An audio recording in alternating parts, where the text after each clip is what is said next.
I just wanted to say a few words about Chris. Just to think that it was a long time ago now, since the first Chris Lang weekend. It's 30 years ago, and a cold night it was too. That we showed up at the Transite Club, and I just can remember I couldn't get over how many amazing musicians there were there that night. And how that, the connection, the thing that connected everybody was Chris. I have David Papazian to thank for introducing me to Chris.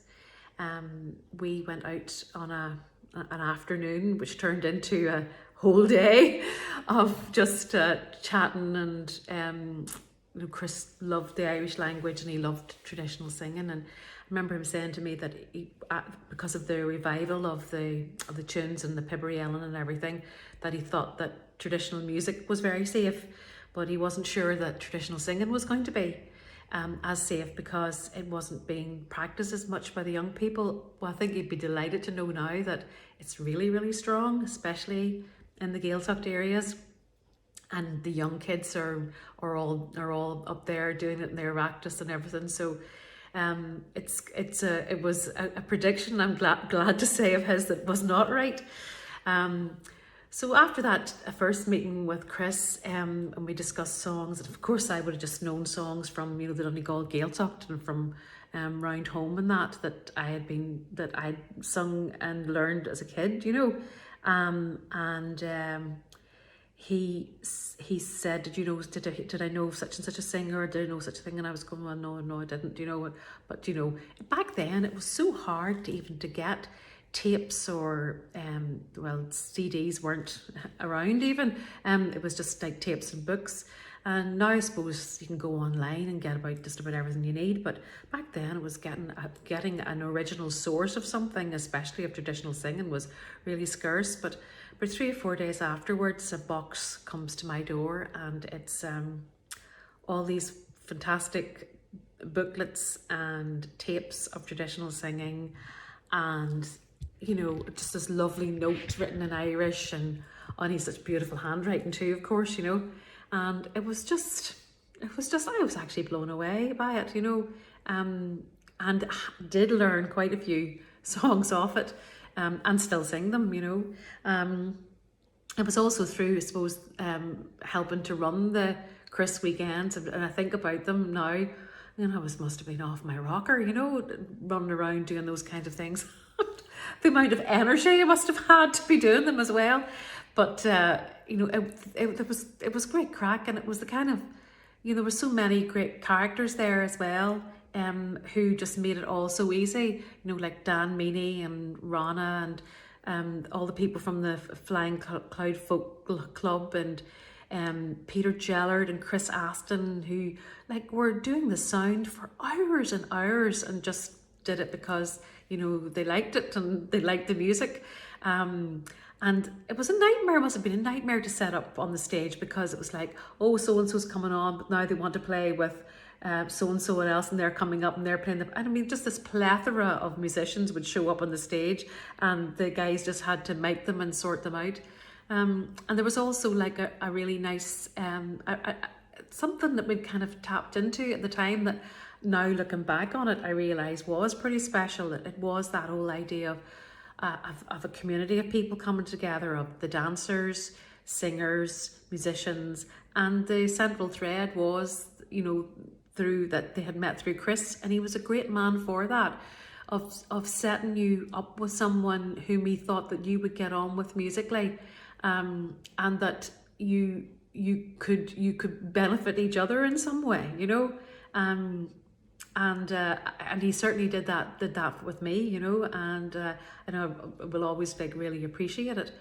But the buzz that was in those first few years, I was listening back to those tapes. That was my week's work after work, then listening to all those tapes again of the Chris Lang weekend, and there was such a love and a reverence for both Chris and for the music, and then a great sense of camaraderie and fun because people were playing their best because they were playing for their peers, and they were also being supported and being cheered on by their friends, and it was always was a lovely atmosphere.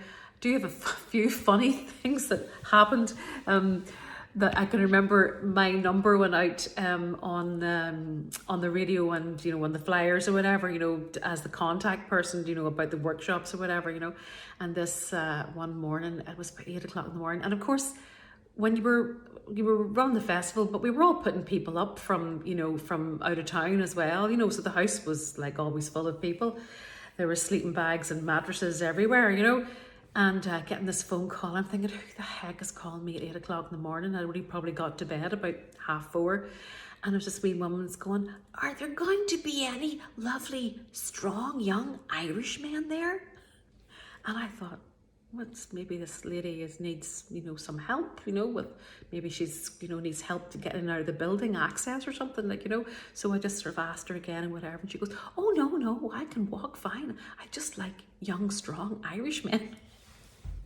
So we used to get a few crazy stories like that, which would keep you going through the whole weekend, because it was tiring. It was brilliant crack, but it was there was always some wee disaster or other. And then I remember, then after she had hung up, then it was about 9:30, a phone call came through, and I was going, okay, here we go again, some other interesting person with another interesting story. But it was, and I thought somebody was taking the hand out of me, but she said, "Oh, this is Brona from City TV, and we want to come down and film the workshops or whatever." And I was going, yeah, right, that's somebody that's and I was like just sort of jollying her along until I realized it was actually Brona from City TV who was coming down to video the she wanted to see the dance workshop, so she was down to see the set dancing workshop. But yeah, those are some of my memories of the Chris Lang weekend, and just of Chris himself. And it's a testimony to his legacy and to what a person he was, that after all these years, the Chris Lang weekend is still going, and still going strong, and may it go for another how many hundreds of years, just because I think it's a special thing, and I think it was a really great idea of the committee this year to take the time out to remember Chris. There's quite a lot of his tunes that are recorded now that are up, should be up on the site now, that people can hear the beautiful tunes, and maybe get a sense of why the weekend was started, and why after all these years we're all still happy to think about it and fondly and be involved in it in some small way, even though I'm over here living in Ireland now, this nearly 20 years now, I think. So I'm looking forward to meeting all the rest of you on Zoom, and hearing your songs and your stories and your tunes. And night night, bye.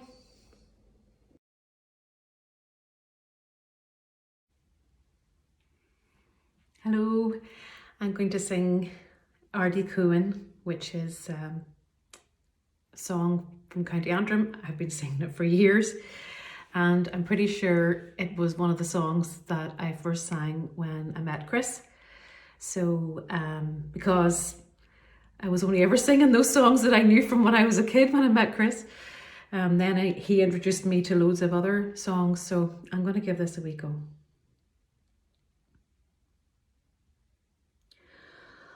Oh, mine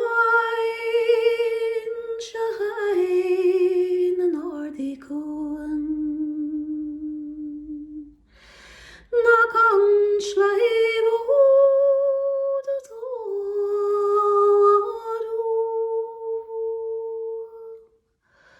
banúil an gandal ar cuaid, go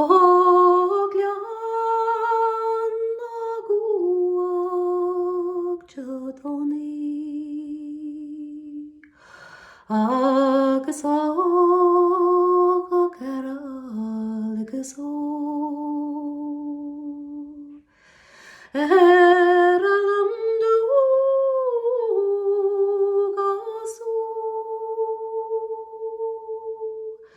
Shemachrit a drum agus brona. If only I was in Airde Chuain, on those mountains so far from me. If only once again to roam through the cuckoo glen on a Sunday, agus och carol agus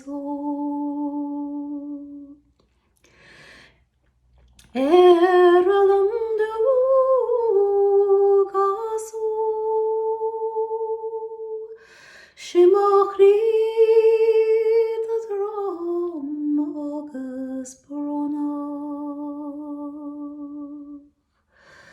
Sammy havi mehen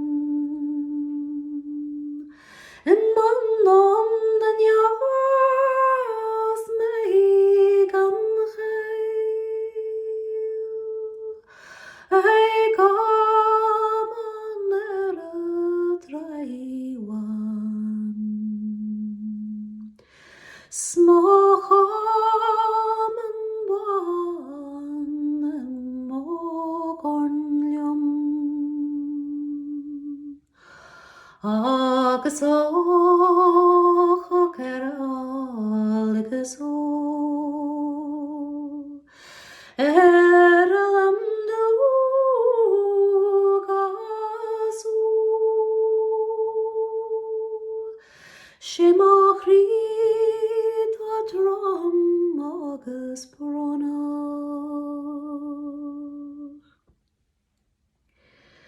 Da mei agam cajas raw Jamarin lamachrim mandra Smadu iago shriking slan